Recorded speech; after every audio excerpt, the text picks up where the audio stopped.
Michelle with the Glimmers of Intuition. Thank you for joining me today. Today we're going to talk about a concept that I've adopted called Be, Deny, and Choose.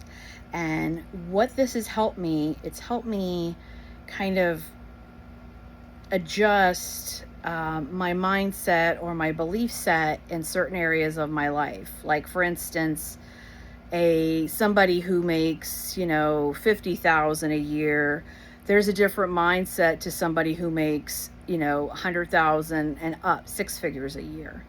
And when you realize that it's such a simple shift that you can kind of I kind of equate it to like being in a 4x4 vehicle, and you're put on the four-wheel drive and you're shifting through the mud.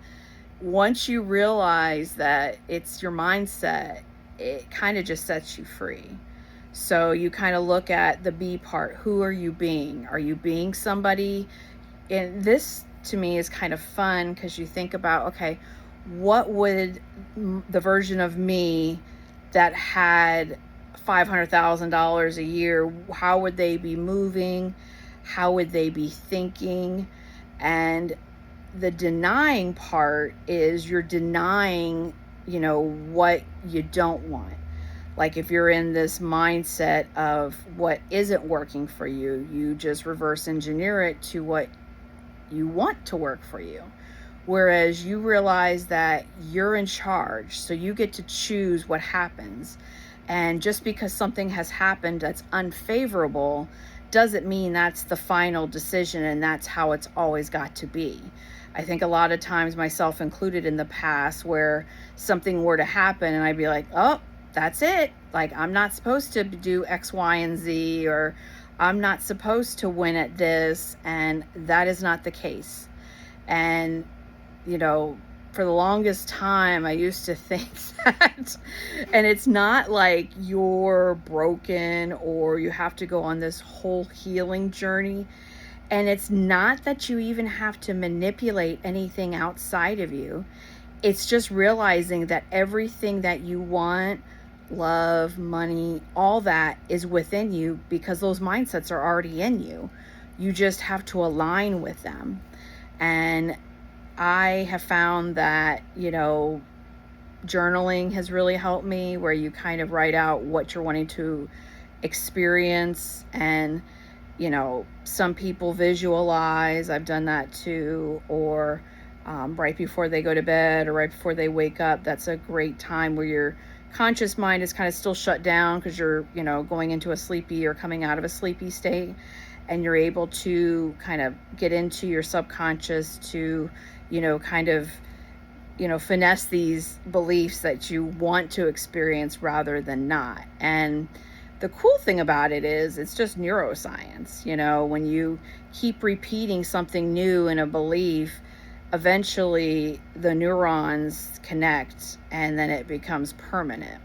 And if you think about like how commercials are so effective, it's that repetition. And with that repetition, that's where, even though you've done stuff that wasn't in your favor, now reverse engineer it into your favor. And I think a lot of this is kind of like, we're so programmed to think, the negative, and we're so programmed to think that certain things are not for us.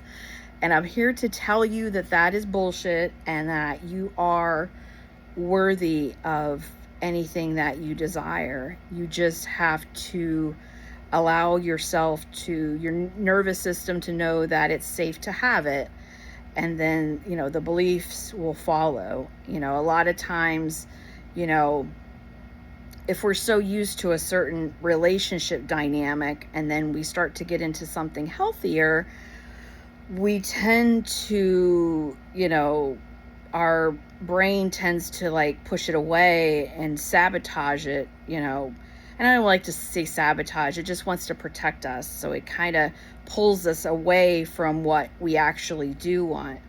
But there's a lot of growth in that discomfort. And when you stay in that discomfort, you do get what you want. And a lot of us pull away before or we believe all these stories that aren't even our truth anymore, to kind of create what is around us.